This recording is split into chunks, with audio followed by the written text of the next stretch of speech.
Hey guys, check out the game I got with one hell of a sweet deal online. Marvel vs. Capcom Infinite. Not only was there a special deal going on, I also had a couple of points that were kind of like $5 off, and also free shipping. Overall, Marvel vs. Capcom Infinite for only $9 online. Isn't that one hell of a sweet deal, guys? Alright, guys, come on. I understand that Marvel vs. Capcom Infinite gets a lot of hate online, and yes, this game is definitely not worth the full like $50 or $60 price tag, but come on, for $9, isn't that one hell of a sweet deal? Really? Yeah, you know what? I don't care. I want to review this game anyway.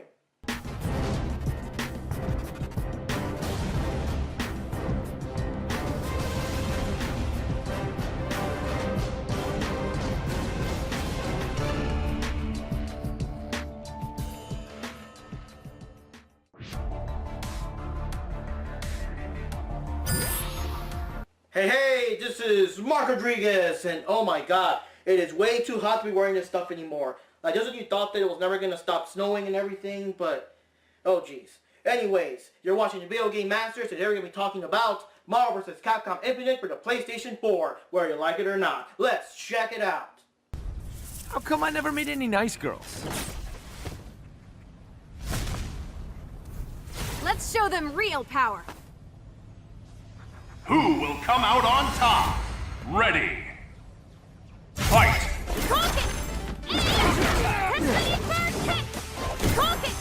Marvel vs. Capcom Infinite is the 5th game in the Marvel vs. series if you count Ultimate Marvel vs. Capcom 3 as its own separate game. It was released in 2017 by Capcom for the PlayStation 4, Xbox One, and PC gaming.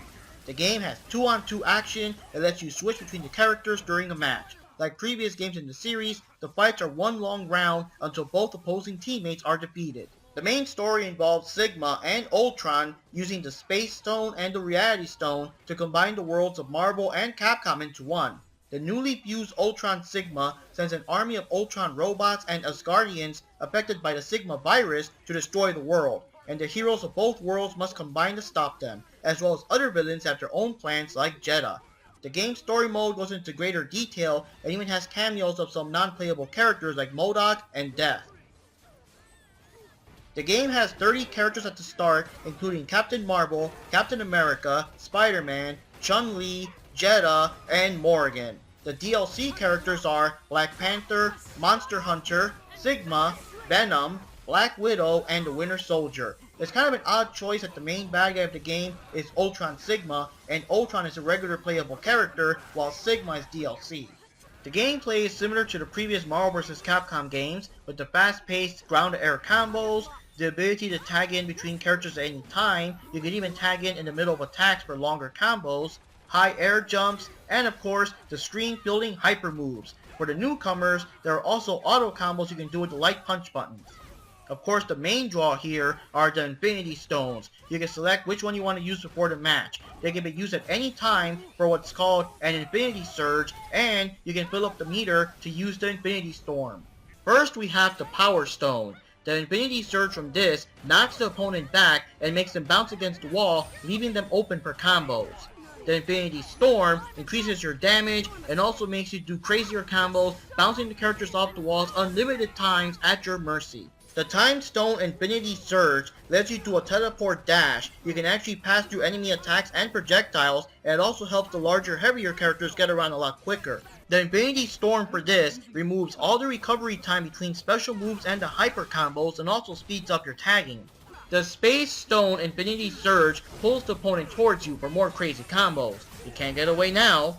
The Infinity Storm traps the opponent inside a box that reduces their mobility. They can still somewhat fight back, but now they got a very limited space, and they also can't tag in their teammates until the storm is over. The Reality Stone Infinity Surge creates a red fireball that follows your opponent, which is good for the characters that don't have projectile attacks. The Infinity Storm creates elemental powers with each button, so you can actually use fire attacks, ice attacks, and electric attacks on your enemy while this is going on. The Mind Stone Infinity Surge is kind of like a command grab. If you manage to grab your opponent and slam them down, they'll be dizzy and wide open for attack. The Infinity Storm regenerates your team's Hyper Team meter so you can do non-stop death blows while the storm is going. The Soul Stone Infinity Surge shoots an energy pulse that takes some life from your opponent's health bar and adds it back to your own, which is very good if you're about to lose. The Infinity Storm brings both of your teammates on screen at the same time, even if one of them has already been defeated.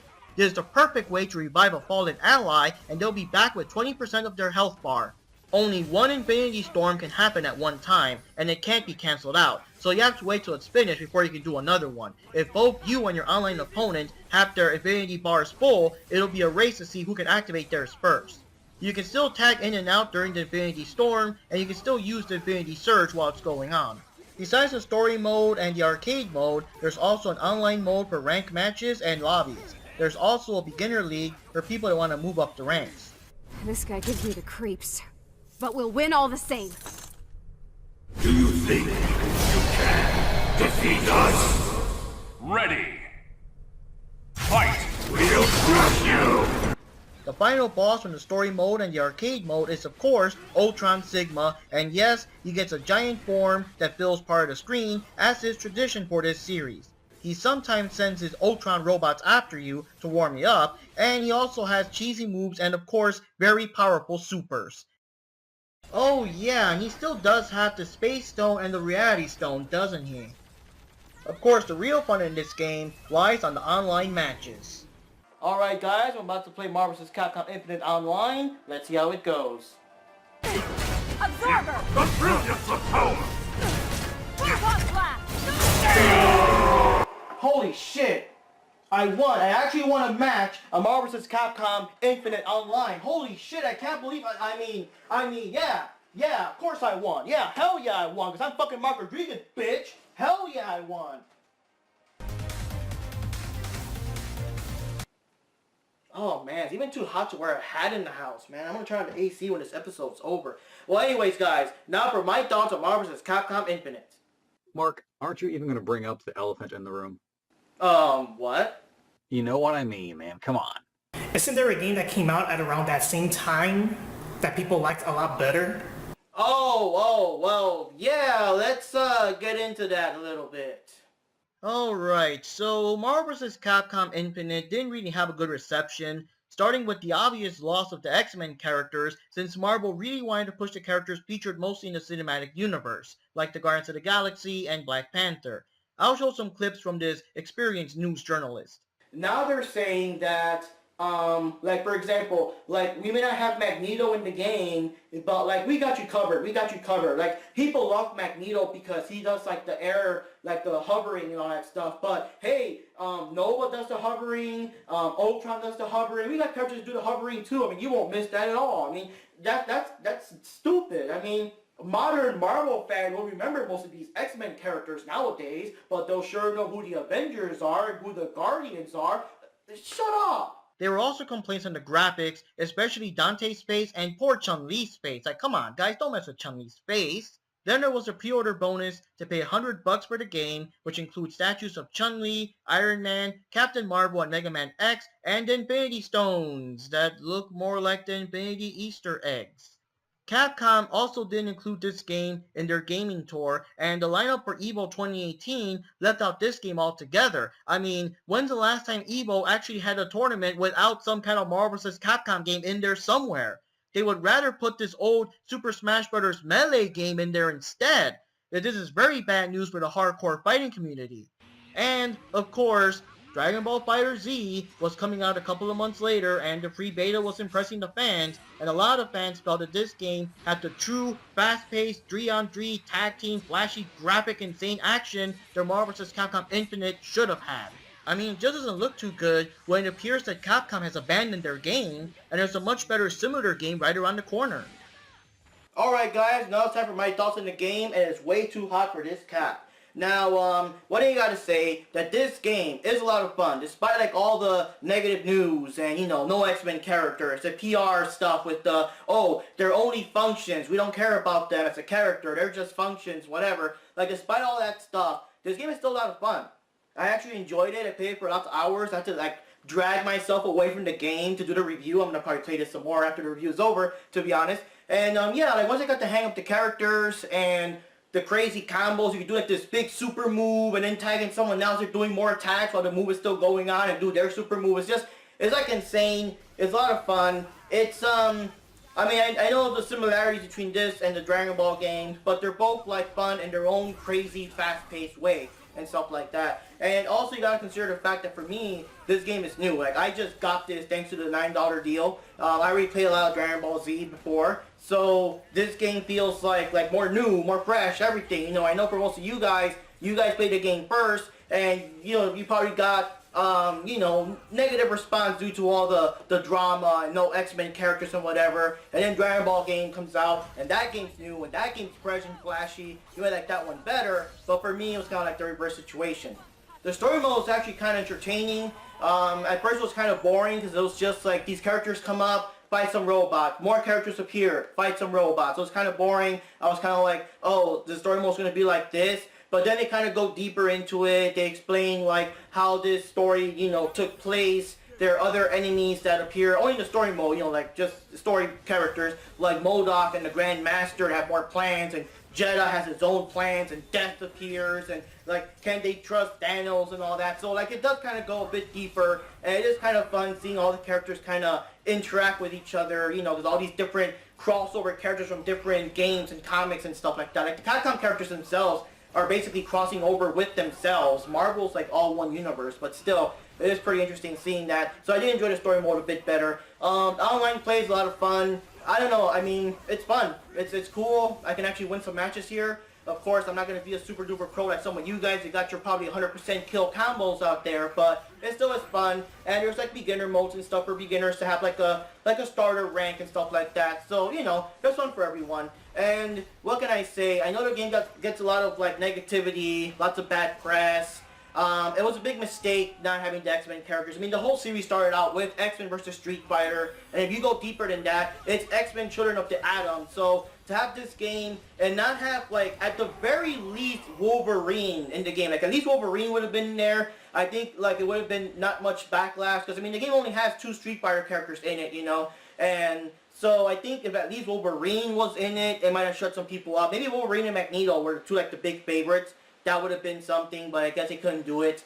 I don't know. In my opinion, the difference between this game and the previous one, Ultimate versus, well, the regular Marvel vs. Capcom 3 that came out first, was like there weren't any real characters to really make you go crazy, be like, oh my god, I gotta buy this fucking game now, and everything. Like the last game was cool, had all the characters, you know, the graphics were new at the time, but you had Deadpool. Everyone was flipping their shit when they announced Deadpool was gonna be in the game. No character here gives you that same response. I mean, possibly Jedha from Darkstalkers, maybe, but they could have added some other characters that were more badass. They could have not recycled too much of the same roster for Ultimate vs. Capcom 3. Like, most of the characters are from Part 3. It's kind of lazy, in my opinion. They could have added, like, Loki. Loki's, like, one of the biggest and most beloved characters from the Marvel Cinematic Universe, so Loki could have been in the game. You got Thor there, put Loki there. Maybe have Loki be somehow involved with the events of the Ultron Sigma and his plans, and Jedha and whatever. Like Jedha could be working alongside Loki, for example, something like that.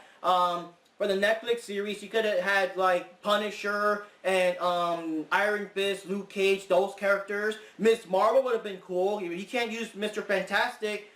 Miss Marvel has like stretchy powers. She could enlarge her fist, so that would have been kind of an interesting, different character play dynamic to have a character with stretchy powers and stuff like that. And then for the Marvel side, I mean the Capcom side, like they could have had the guy from Asura's Wrath. I think if that dude was in the game, that would have been the character that everyone would have been like, oh my god, the Asura's Wrath guy's on there. I gotta buy this game, you know. And like Street Fighter 5, they could have added Laura in the game to make it more updated. They could have added Jury in the game, or I don't know who else is beloved so much in Street Fighter 5. I think of the new characters, possibly Laura. Everyone else is, of course, characters coming back. But they could have added some more characters than just 2 Street Fighter characters, or, you know, just cooler things like that.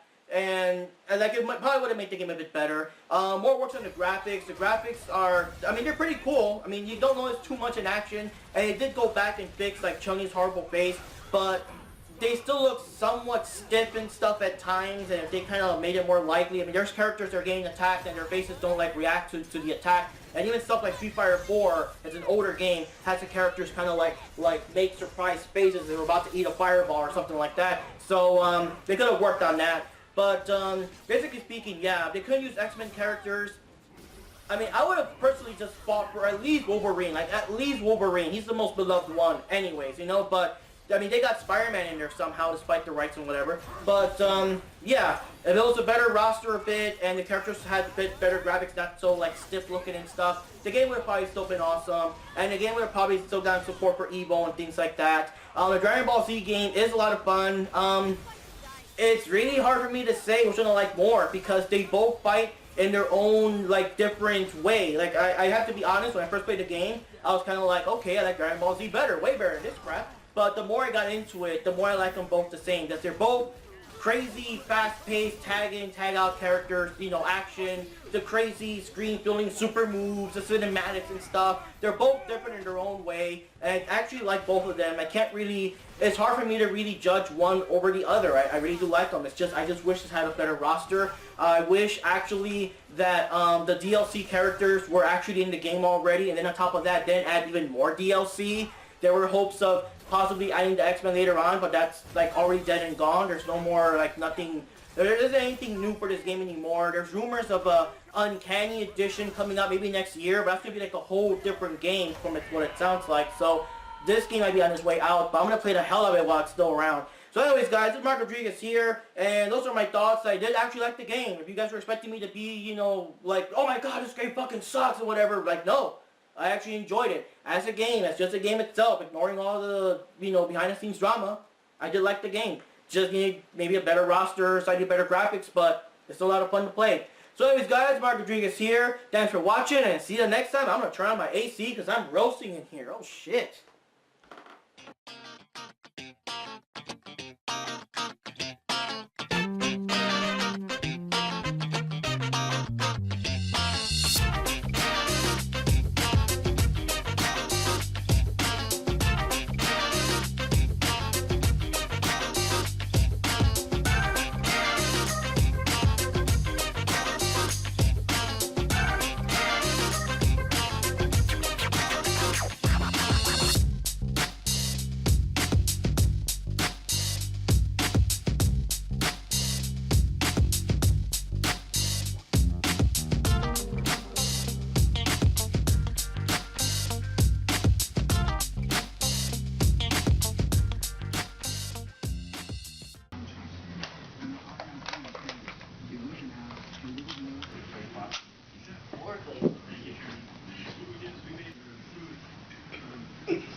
Angel's not talking anymore.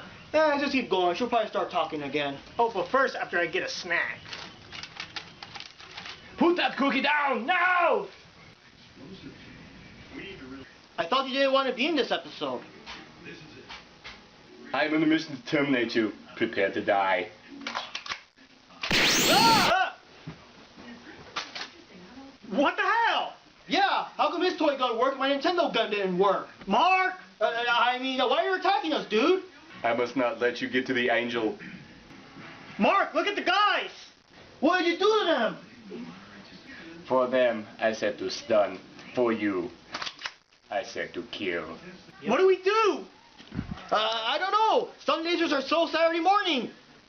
I was not programmed to counter this. I'm going to kill you! It's not a tumor! Don't just stand there, Johnny. Do something.